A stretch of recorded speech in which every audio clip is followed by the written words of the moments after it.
முத்துவமும் மீனாவும் எவ்வளவுதான் கஷ்டப்படுவாங்க. அமௌண்ட்டும் பெரிய அமௌண்ட். நம்ம ஷேருக்கு நம்ம ஏதாவது கொடுக்கணும்ல. தேங்க்யூ ஸ்ருதி. என் ஃப்ரெண்ட் ஒருத்தன் பேங்க்ல ஒர்க் பண்றான். நான் அவன்கிட்ட கேட்டு பாக்குறேன். ஓகே ரவி, நம்மளால முடிஞ்ச அளவுக்கு அவங்களுக்கு ஹெல்ப் பண்ணலாம். பாவம், அவங்க மட்டும் எவ்வளவுதான் கஷ்டப்படுவாங்க. எனக்கு எதுவும் பிரச்சனை இல்ல. நீ லோனுக்கு ட்ரை பண்ணு. தேங்க்ஸ். எதுக்கு இதுக்கெல்லாம் போய் தேங்க்ஸ் சொல்லிட்டா? மீனா, நல்லா யோசிச்சு பாத்துட்டியா?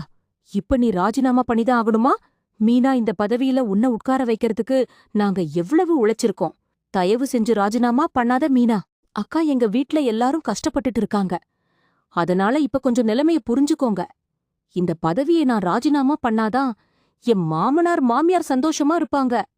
என் புருஷனும் பாவமும் எங்க குடும்பத்தை பழையபடி எங்க வீட்டுக்கு கூட்டிட்டு போறதுக்காக ரொம்ப கஷ்டப்பட்டுட்டு இருக்காரு. இப்ப நான் இந்த பதவி ராஜினாமா பண்ணா எல்லா பிரச்சனையும் தீந்துரும். என்னோட பக்கம் இருக்கிற நியாயத்தையும் நீங்க கொஞ்சமாவது யோசிச்சு பாருங்கக்கா. மீனா, அந்த சிந்தாமணி உன்ன ஆள வச்சு கத்தில குத்துனா. நீ எப்படியோ பொழைச்சு வந்துட்ட. இதெல்லாம் தாண்டி இந்த பதவில வந்து உட்கார்ந்துட்டு இருக்க. ஆனா இத நீ விட்டுட்டேன்னா அவ ஜெயிச்சிட்டு வா. ஜெயிச்சிட்டு போகட்டும்கா. எனக்கு அத பத்தி எல்லாம் கவலை இல்ல. அவளுக்கு என் மேல இருக்கிற கோபத்துலதான் என் குடும்பத்தை பழி வாங்கிட்டு இருக்கா. என்னால மத்த யாரும் பாதிக்கப்படக்கூடாது. என்ன இது? என்ன இது? நான் சொல்றத கேட்கவே மாட்டேங்கிறா. பண்ணாத மீனா, தயவு செஞ்சு நாங்க சொல்றத கேளு. மீனா அக்கா, ப்ளீஸ்கா, நான் சொல்றத புரிஞ்சுக்கோங்க. தயவு செஞ்சு என்னை யாருமே தடுக்காதீங்க. உங்க பேச்ச நான் என்னைக்கும் கேட்காம இருந்தது இல்ல. ஆனா இப்ப எனக்கு வேற வழி தெரியல.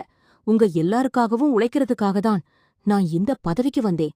ஆனா இன்னைக்கு என் குடும்பத்தை இழந்து வேணும்னு எனக்கு பயமா இருக்கு. நான் பண்றது தப்புதான். உங்க எல்லார்கிட்டயும் நான் அதுக்காக மன்னிப்பு கேட்டுக்கிறேன். சொல்ல சொன்னா கேட்காம கேல போய் இந்த லைன குடுத்துட்டு வரேன்கா. நீங்க இங்க என்ன பண்ணிட்டு இருக்கீங்க? நீ என்ன வேலை பண்ணிட்டு இருக்க? பதவிய ராஜினாமா பண்ண போறியா? ஒரு தடவை சொன்னா புரியலாமே உனக்கு. நான் தான் வேணான்னு சொன்னேன்ல. எனக்கு புரியுதுங்க. நீங்க சொன்னீங்க. ஆனா நாம இப்ப இருக்க என்ன நிலைமை?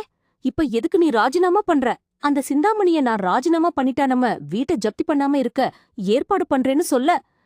சரி, அதுக்கு எனக்கு வேற வழி தெரியலங்க. நான் அதனாலதான் இப்படி.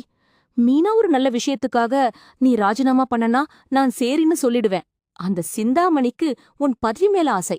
அதைவிட இந்த பதவியில நீ உட்கார்ந்து இருக்கன்றத அதால பொறுத்துக்க முடியல. என்னைக்கு நீ இந்த பதவிக்கு வந்தியோ அன்னையில இருந்தே அந்த அம்மாக்கு தூக்கமே இல்ல. அதனாலதான் உனக்கு இவ்வளவு குடைச்சல் கொடுத்துட்டு இருக்குது. ஆமா முத்து, எங்கள மாதிரி சாதாரணப்பட்டவங்க இந்த பதவியில இருக்கிறது அந்த அம்மாக்கு பிடிக்கல. அத சொன்னா மீனாவும் புரிஞ்சுக்க மாட்டேங்கிறா. மீனா ஒரு கெட்ட விஷயத்துக்காக உன்னை ராஜினாமா பண்ண சொல்லிட்டு இருக்க. அந்த சிந்தாமணி அம்மா, நீ அதுக்காக ராஜினாமா பண்றேன்னு சொல்றேன். நல்ல